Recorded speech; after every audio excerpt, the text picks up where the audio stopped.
Welcome to the channel, guys. My name is Arieldi. In today's video, we're going to be working on a 1997 Ford Ranger with braking issue, possibly a fluid leak, and we also have a 2011 CTSV. As you can tell by the breath coming out of my mouth, kind of cold today. I'm loading up some of my tools here. I need this for the brake fluid job, and I also am going to get the block tester. That is the block tester right here. So hopefully I get to show you guys how to use this. It's for checking for cracked head gasket because that 2011 CTS is overheating. So we're going to go there later today and find out what's wrong with it. So my plan for today is go to this 97 Ford Ranger, find out what this car needs. We're out in the middle of the woods.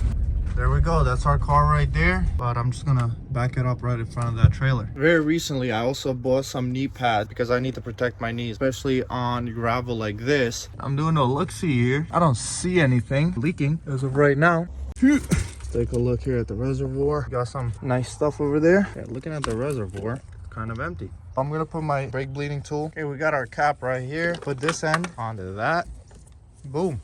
Now you just add pressure to this, and this will fill the reservoir up, and it will add a little bit of pressure to the system, so if there is any leaks, you'll be able to find them easily. I have about 15 psi in here. That hose right there looks a bit rusted. That looks fine. We're in the passenger side here. Let's see what we can see on this side. That hose looks rusted right there, right above it. That line also looks rusted. Check this out. See what we found here. Look at that thing. It's just pissing up. I came here to inspect this, and I was like, what is hitting my face here? And I saw that. Probably very hard to see this in camera. You can see where it's like streaming up there. You can see there, it's kind of a better view. And you see right there where it's rusted through. There we go. We found this issue. I'm gonna check all the stuff that may need to be replaced for this, such as the rubber hoses. I think on both sides they might need to be done. In the back, all of them look new. It has been done recently. So let's get an estimate together. Let the customer know, and more than likely he's gonna go ahead with this. So that's that with the Ranger. I'm gonna come back another day for this. Maybe you guys will see that video, maybe not, but done with this one. Let's go to AutoZone right now,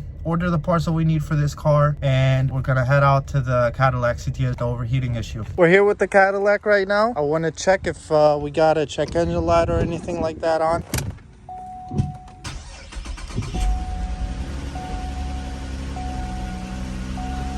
I don't want this to warm up, so right now I just wanted to see check engine light is on, ABS, a bunch of other stuff.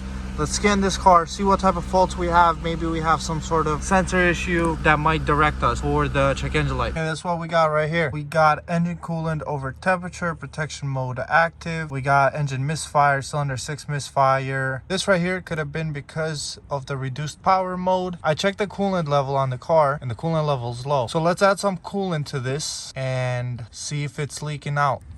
Right here is the engine coolant, and I looked in there and it's empty. I do have coolant for this, but I looked under here. I don't see anything where it could have possibly leaked out. Let's pull this cap, see if we see anything there. It doesn't smell like coolant in there. Let's pull this right here as well.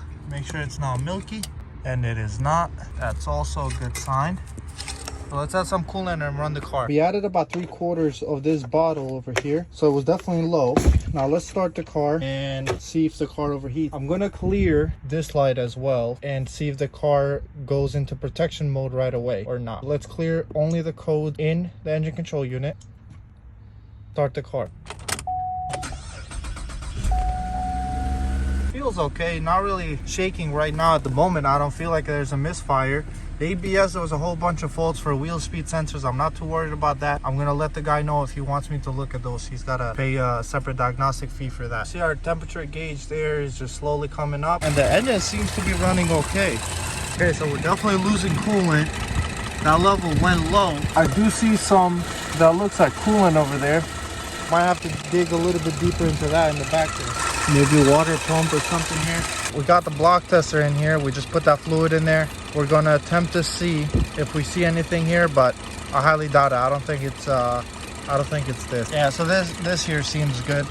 I'm not too worried about the block. I think we have an external leak here. The other good thing is the coolant temperature, even though the car's been running for a while, it's not really going high. It's staying at 206, which is about normal. It's the same as the engine oil temp, approximately. Okay, so the fan is working. You see some coolant right over here.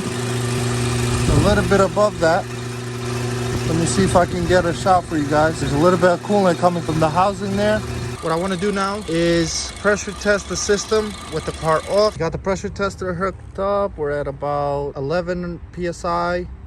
It's going to drop because the car is hot, and as the car cools down, you're going to see a drop. I'm probably going to raise it up a little bit to about 15 psi in a little bit, but I just want to do a visual. Now that the car is off, I want to do a visual, put a mirror or something in there, see if I can see anything differently now that the car is off with the pressure tester like that.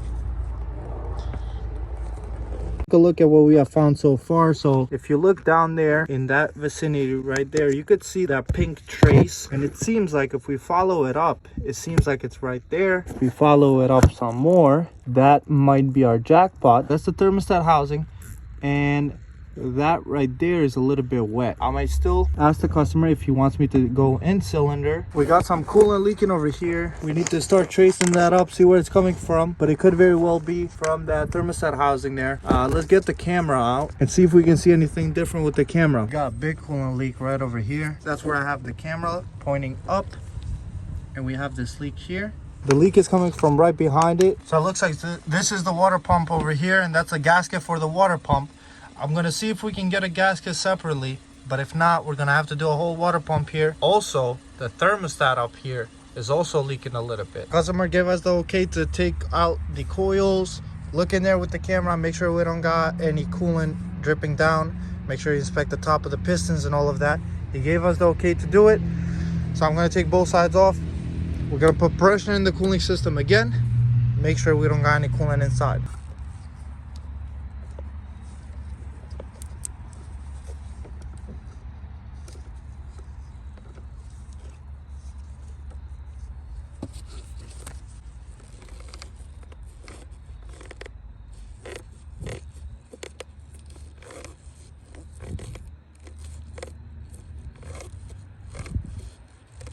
This side looks all normal. Let's move on to the passenger side and see how that is. I checked both sides off camera, guys. No traces of coolant on either side, so we're all good there. Customer gave me the okay to replace the water pump gasket and the thermostat gasket. That's it for me. This was a pretty easy day today. A couple of diagnostic jobs, all that. My hair's looking a little crazy. I had one of those hats on, so my hair is just like everywhere right now. But yeah, thank you guys for watching. I hope to see you in another video. Please like, subscribe if you like this content. Thank you for watching.